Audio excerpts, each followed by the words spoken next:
Is over to stay for the reception here in the park. There'll be dancing, there'll be music, there'll be food, and all kinds of great stuff. So in other words, don't run away. But let us begin in prayer. Father God, we thank you and praise you for who you are to us, for the most amazing things that you have created for us to enjoy. Your blessings have no end, and your peace is amazing. We just pray for a special blessing on this event today as we witness the marriage of Karina Snitko and Garrett Snyder. In Jesus' name we pray. Amen. Well, I get the honor of being the unnecessary pastor today. I say unnecessary because I'm not the one who is actually doing something today. Sure, someone's got to stand up here and wave their arms and point different directions and stuff, but it's important to realize that today, Garrett and Karina are the two people who are necessary. They are the ones who are doing something that will change the world. In fact, you're all here to witness the end of the world in the sense of these two people. Garrett and Karina, today your old world comes to an end. You will still be two individuals. You will still be two people with unique gifts, talents, desires, and goals. But starting today, you will be more than two. You will also be one in a brand new sense. But the end of the world is not the end of the story, right? We know that about life because every ending in life starts a new beginning. This is a day when you two create a new world together. And you're going to do that the same way that God creates. You're going to do it by speaking. By exchanging your vows to one another, you two are entering into a special covenant world that will make all things in your life brand new. And thus it will be a new world created entirely out of love. Faith, hope, love. But the greatest of these is love. The Apostle Paul knew the power of love, but he wasn't saying anything brand new when he wrote those words. He just reflected what his teacher had taught him before. In fact, Jesus boiled it all down to love. Love the Lord your God. Love your neighbor. Love is the key. And it's easy to forget that love is the key in our culture where the false gods of money, status, power, politics, self, and security are quite literally worshipped. Too often love is sacrificed in pursuit of those things. It leads to nothing but tragedy after tragedy because life where there is no love is hell. Life where there is no love is hell. And a lot of people insist on living there. Let them. But here today, standing barefoot on holy ground, we are reminded of the priority of love as the key to all of life. Where there is love, there you will find heaven. Love is the key that opens the door to heaven, so decide today that you will live. Now, it's tempting to stand here and give you advice about your marriage life and how you're supposed to act. Blah, blah, blah, blah, blah, blah, blah, blah, blah, blah. Do this. Don't do that, right? That's what you're used to at a way. No, you don't need advice. If you want advice, you can go to anybody here and ask advice. There'll be plenty of people out there that offer it to you. But what I'm going to do today instead is tell you a story. Stories are powerful because they orient us. The biggest stories create context for us to fit into, and they give meaning. They instruct. They inspire. Our world needs less advice and more stories. So let me tell you God's marriage story. At least as it is told in the Hebrew and Christian scriptures. It may sound weird, I know, to say that God has a wedding story, but it's true. The Bible actually says that God is love. And it should give you a hint at why love is the key. In the Christian tradition, the source of love is not the world around us. And if you ever want to go into very deep waters, ask yourself this simple question. Where does love come from? That is a puzzling question in our day. Dominated by materialism, scientism, modernity, and even post-modernity. Where does love come from? Evolutionary theory has nothing to say about that origin. Philosophers argue but don't really know. Heathenism is too busy to investigate, and mysticism wonders about it. And faith? Faith believes that love is divine. So let me tell you God's story. Did you know that God simply cannot be a bachelor? That's right. God is never satisfied to be all alone. That part of the Bible kind of makes sense. How can you love if you are forever all alone? That's not possible because love takes another person or persons in order to manifest itself. Love requires an object. Love requires other. So God is love. God must love another. Thus, God cannot be a bachelor. No offense to the young men here who are not yet married, but that's actually what the Bible teaches. The Bible is actually God's love story. God picked one to show his love, and her name is Israel. God didn't love her because she was the most beautiful out there of all nations. He loved her because he chose her, and then she became the most beautiful of all nations. Ezekiel chapter 16 tells that story. Very fun passage. But like all love stories, there's a bit of a twist. God loved Israel, he loved her madly, but Israel didn't always love God back. And that's where the twist comes in. Israel didn't always live faithful in her part of the marriage covenant. Commandment number 1 was to Israel, you shall have no other gods beside me. God covenanted with Israel to be her God, and Israel covenanted with God to be his people. And that covenanted there is really just a fancy word for saying promise. Promise is at the heart of what it means to covenant. They promised to love each other exclusively and totally, and it was a betrothal marriage. A little bit different in that culture with the way they did betrothals back in the ancient world. But things didn't go well, and Israel broke the covenant. You know what God did? God sent his messengers to his people that he loved. And he said he either wanted all of her love or he would have none of Israel's love. God loved her so much, so completely, he knew a kind of love that was so much better than what Israel had settled for with her idolatries, that God divorced the woman to whom he was betrothed. I gave faithless Israel her certificate of divorce and sent her away. End quote. That's how Jeremiah put it. I know. Bring up the word divorce in the middle of the marriage. You guys said you didn't want to finish that. So there you go. Anyway, God's divorce is not the end of the story because God loved Israel so much in spite of what she did. That in the very place where God divorced her, he also made a promise to marry her down the road. I am going to allure her. I will speak tenderly to her. I will betroth you to me forever. Now Hosea chapter 2 puts it. He promises to marry her again. God didn't give up on love when those things got really, really ugly.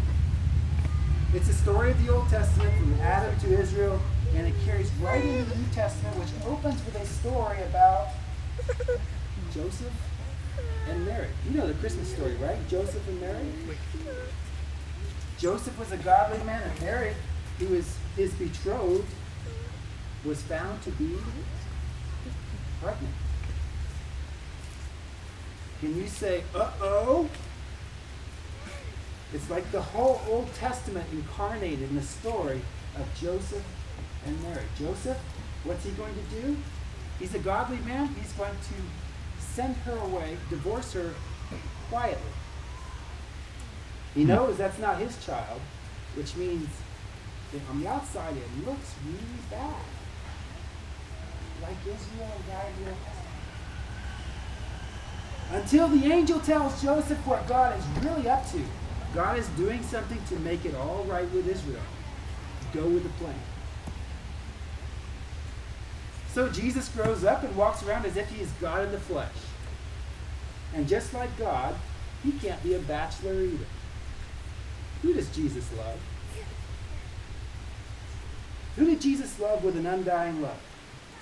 He loved Israel. In fact, Jesus called himself the bridegroom. He told stories of a great wedding banquet to come. He invited everyone to the biggest party in the world. And then Jesus showed his love by dying for her. And God said, that's enough. Because the penalty for adultery in Israel's law was death. And Jesus died on her behalf. And God said, this love story is way too good. What happened next? God raised him from the dead. This is not like Romeo and Juliet. That's what the Greeks had. This is the story of resurrection. God loved Israel that much to become flesh and die for her. And that takes us toward the end of the story, which unfortunately is probably one of the most misunderstood parts of the entire Bible. The book of Revelation is actually a happy ending. A lot of people think the book of Revelation is what? The disaster movie. No, the book of Revelation is actually the happily ever after. Because what do we read in the last section of the Bible? Revelation 21 says, I saw the holy city, the new Jerusalem, coming down out of heaven from God, prepared as a bride, beautifully dressed for her husband. And that is a vision of God's wedding day. She looks beautiful, all dressed up, adorned with every jewel and gemstone imaginable, and gold, just stunning. And God lived happily ever after with his people. And that's us, by the way. That's our story. Because when Jesus, the bridegroom, married New Jerusalem, the bride, they were in such passionate love that they started making babies everywhere. And that's us, by the way. And they keep making babies. We are the children of God through God's marriage to Israel raised from the dead. God is not a bachelor anymore and never will be, because he has an amazing family, all made possible by love. So learn this from God's story. Love is the key. Karina, I have known you for almost all of my life. Almost all of your life. I think you were about 2 weeks old when I first met you. I had to ask your dad that because I couldn't remember. It's been so long. Mm-hmm.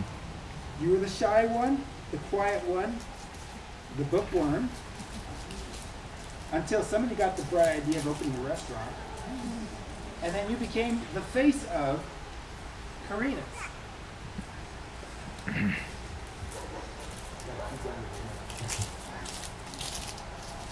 Garrett, I've known you much shorter time, yet I've watched you grow up in a real sense. I've seen you stuck in the mud. That was my car, by the way. And I've seen you climb to the top of the mountain. And I love you both. Do you remember where you two met face to face for the first time? Tell me. Western Cafe. Western Cafe. I bought the Western Cafe special daily sign just so that they could announce your engagement. I did that because you two are special. And today you are the special event and deserve a special gift. So, when I commissioned this piece of art, I asked the artist to make something that would outlast you.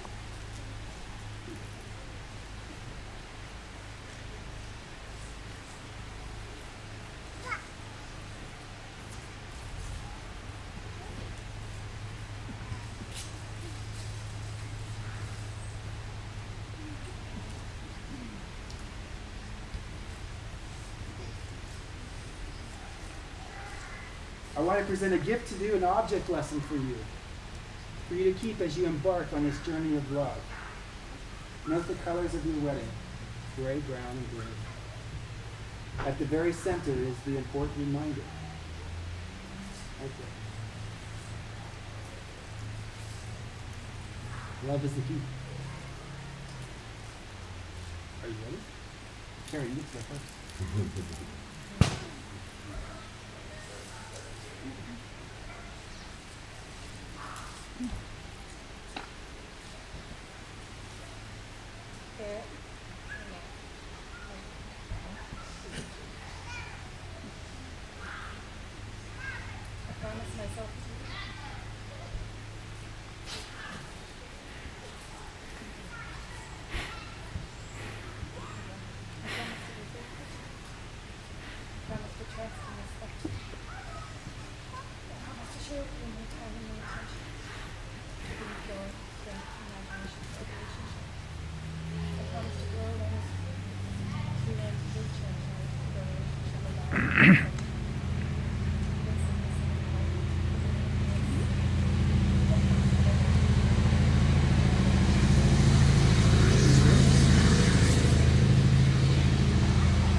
And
now we're going to have the foot washing. Okay.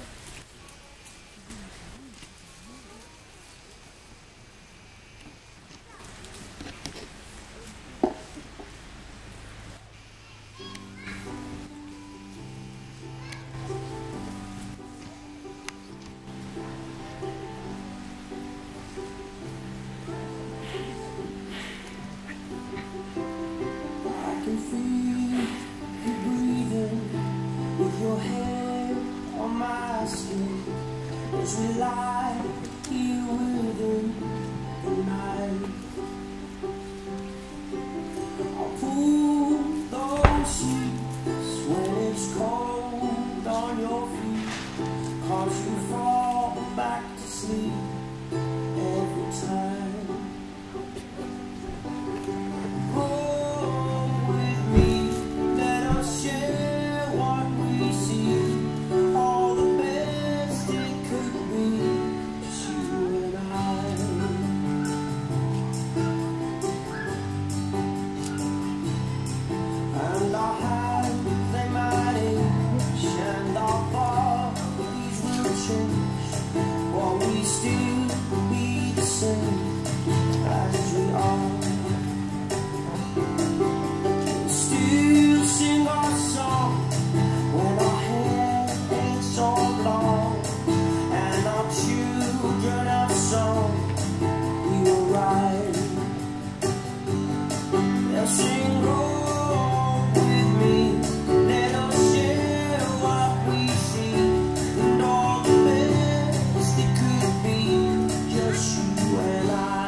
And the heads, they stand up, and my feet start to fall.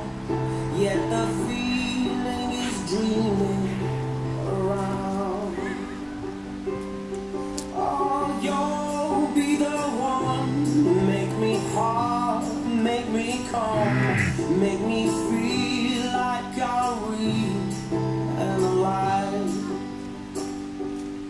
I say grow with me, let us share what we see, and all the best it could be, just you and I.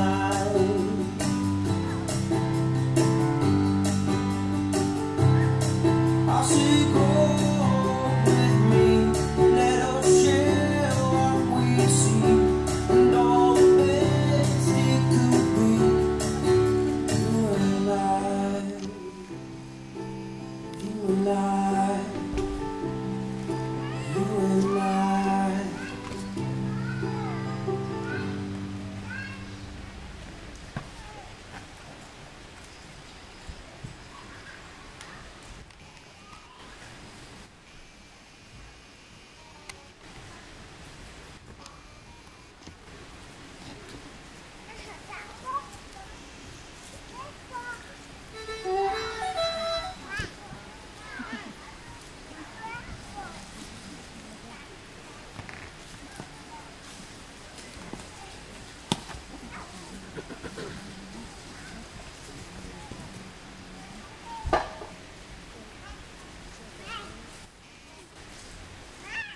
me introduce to you Mr. and Mrs. Garrett and Karina Snyder.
Party crasher. Party crasher.